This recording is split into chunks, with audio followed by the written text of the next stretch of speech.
Hello दोस्तों, नमस्कार। मैं सतीश कुमार पहलवान गुरुदिन ग्रुप ऑफ कॉलेज के यूट्यूब चैनल पर आप सभी का स्वागत करता हूं।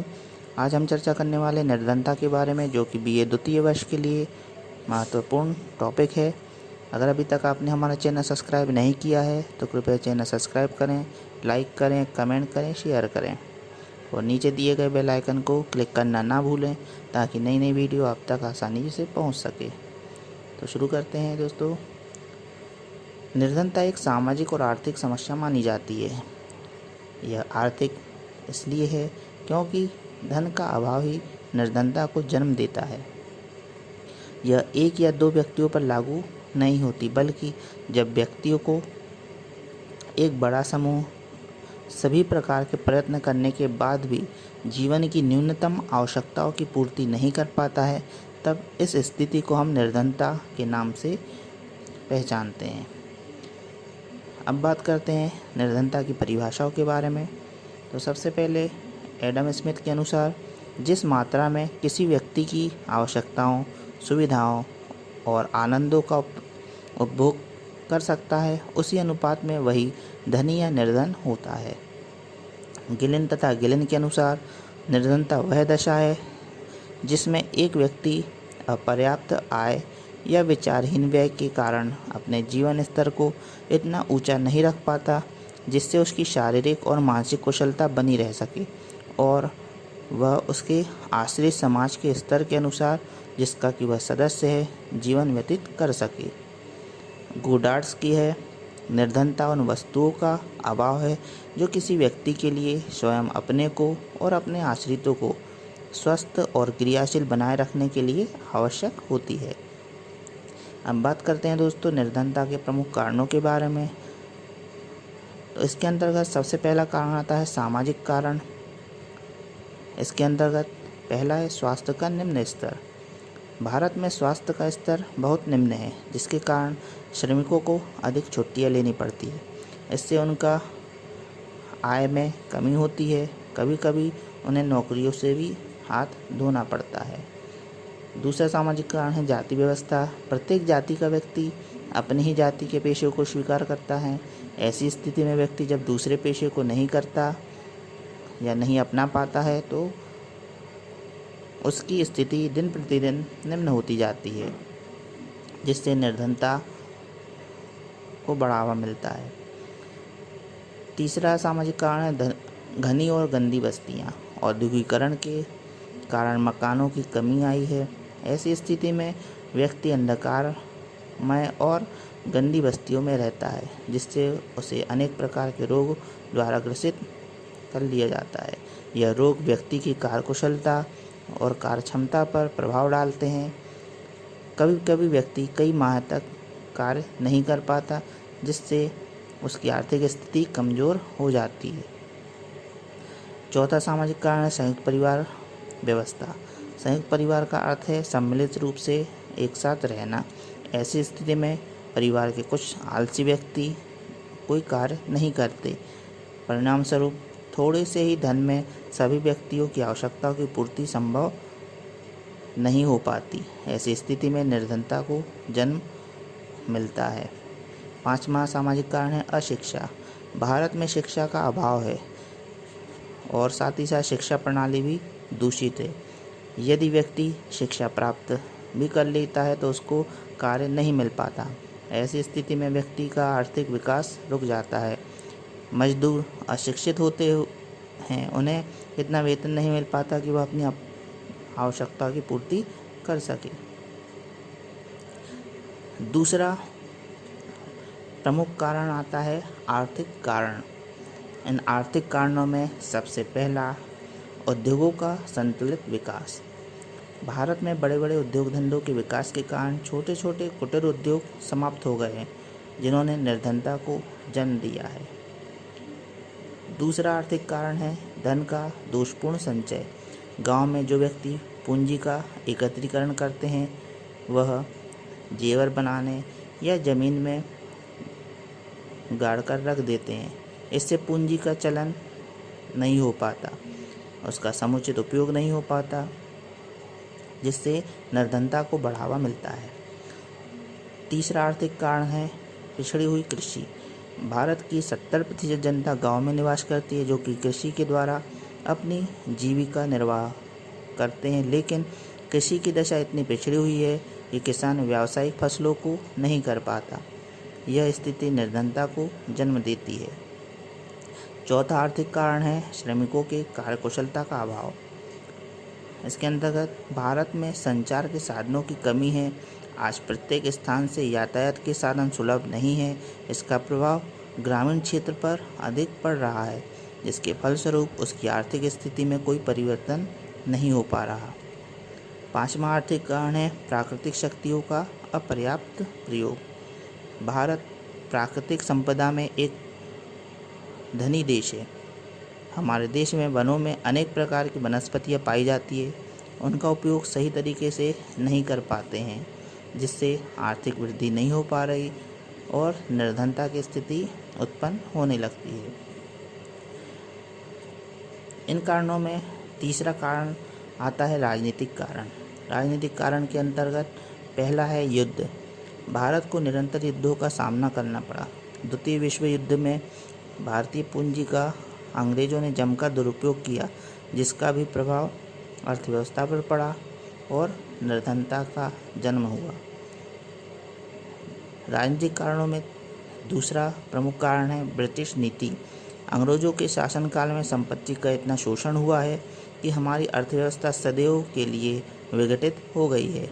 इस प्रकार भारत निर्धन ही बना रहा। तीसरा राजनीतिक कारण है राजनीतिक दलबंदी।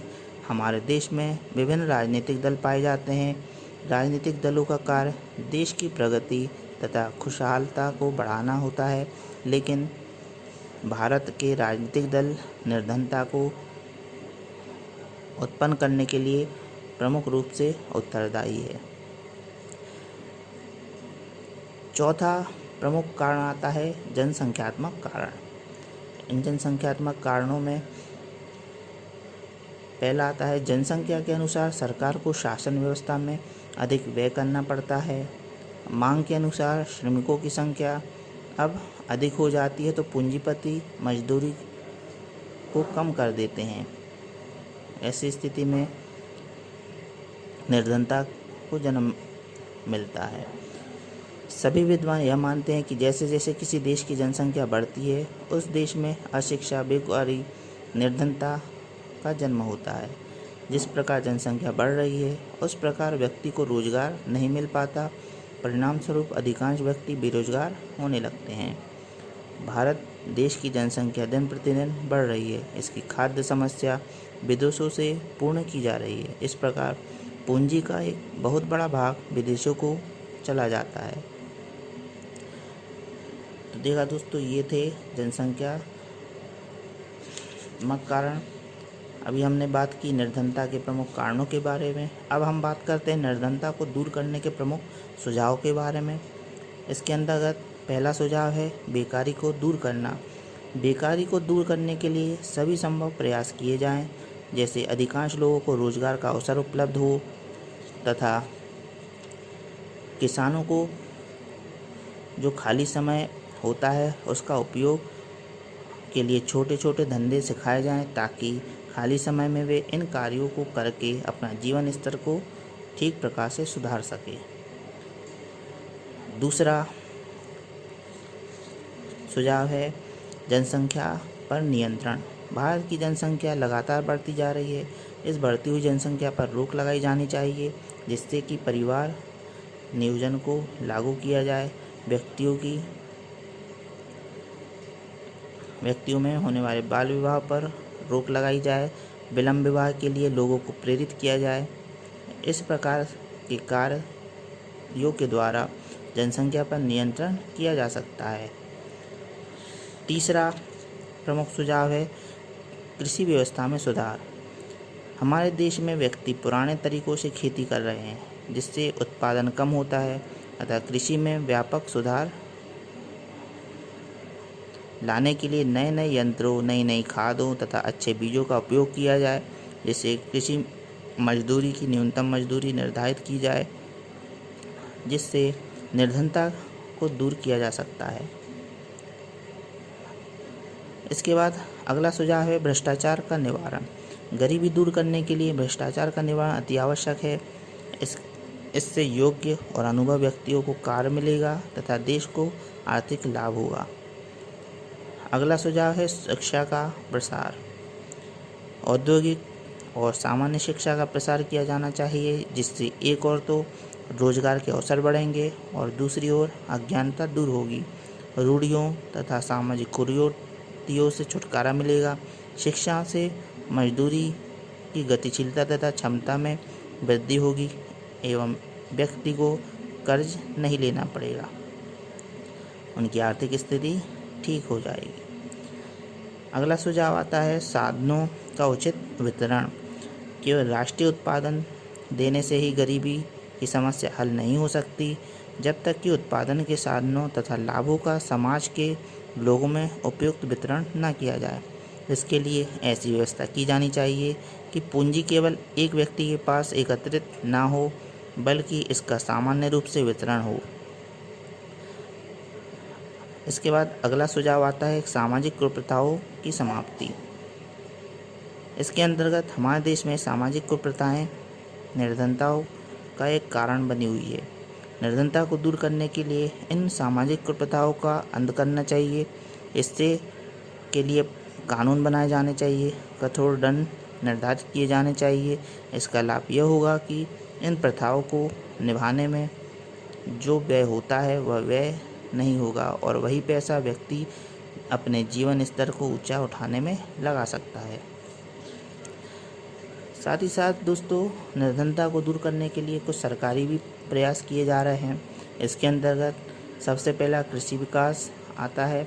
इसके अंतर्गत कृषि विकास हेतु नए नए औजारों का निर्माण, नई नई खादों का निर्माण, कृषि उत्पादन के नए तरीकों का प्रसार, उत्पादन बढ़ाने के लिए अच्छे बीजों का वितरण, इन सब की खोज के लिए निरंतर अनुसंधान किए जा रहे हैं। दूसरा सरकारी प्रयत्न है सामुदायिक विकास योजनाएं। इन योजनाओं के द्वारा ग्रामीण क्षेत्र का विकास किया जा रहा है। इससे कृषि उद्योग, पशु सुधार सभी प्रकार के लिए योजनाएं तैयार की जा रही है। इन योजनाओं पर सरकार करोड़ों रुपया व्यय कर रही है। तीसरा सरकारी प्रयत्न है अंत्योदय योजना। महात्मा गांधी के आदर्शों पर भारत ने सन 1978 में अंत्योदय योजना तैयार की गई, जिसे गांधी जी के जन्मदिवस पर 2 अक्टूबर 1978 में अनेक राज्यों पर लागू कर दिया गया। इस योजना का उद्देश्य प्रत्येक गांव में 5 परिवार चुनकर उनका आर्थिक विकास करना था। उत्तर प्रदेश में यह योजना सर्वप्रथम लागू की गई। अब बिहार, राजस्थान, हिमाचल प्रदेश तथा दूसरे राज्यों में भी इस योजना का कार्य चल रहा है। चौथा सरकारी प्रयास 20 सूत्रीय आर्थिक कार्यक्रम। निर्धनता को दूर करने के लिए भारत सरकार ने 1 जुलाई सन 1975 को 20 सूत्रीय आर्थिक कार्यक्रम की घोषणा की। इसके अंतर्गत कीमतों को कम करना, कृषि भूमि की सीमा निर्धारित करना, कमजोर व्यक्ति के लिए आवास की व्यवस्था करना, न्यूनतम मजदूरी निर्धारित करना, विद्युत उत्पादन को बढ़ाना, ऋणग्रस्तता को समाप्त करना आदि कार्यक्रम किए गए। इससे गरीबी में भी कमी आई है। 5वां सरकारी प्रयत्न है काम के बदले अनाज योजना। भारत में अत्यधिक निर्धन वर्गों की सहायता के लिए सन 1978 में काम के बदले अनाज देने का कार्यक्रम लागू किया गया। इस योजना में अत्यधिक निर्धन लोगों को सड़कों के निर्माण, सिंचाई योजनाओं, तालाब का गहरा करने तथा बांध आदि के कार्यों में लगाकर उन्हें मजदूरी के स्थान पर अनाज दिया जाता है। इससे रोजगार के अवसर तो बढ़े हैं, साथ ही साथ ग्रामीण विकास को प्रोत्साहन मिला है। तो देखा दोस्तों, आज हमने चर्चा की निर्धनता के बारे में, निर्धनता के उन्मूलन के बारे में तथा उसके प्रमुख कारणों के बारे में। आपको वीडियो कैसा लगा कमेंट करके अवश्य बताएं। नए वीडियो के साथ मैं आपके समक्ष पुनः उपस्थित होऊंगा। तब तक के लिए नमस्कार, धन्यवाद।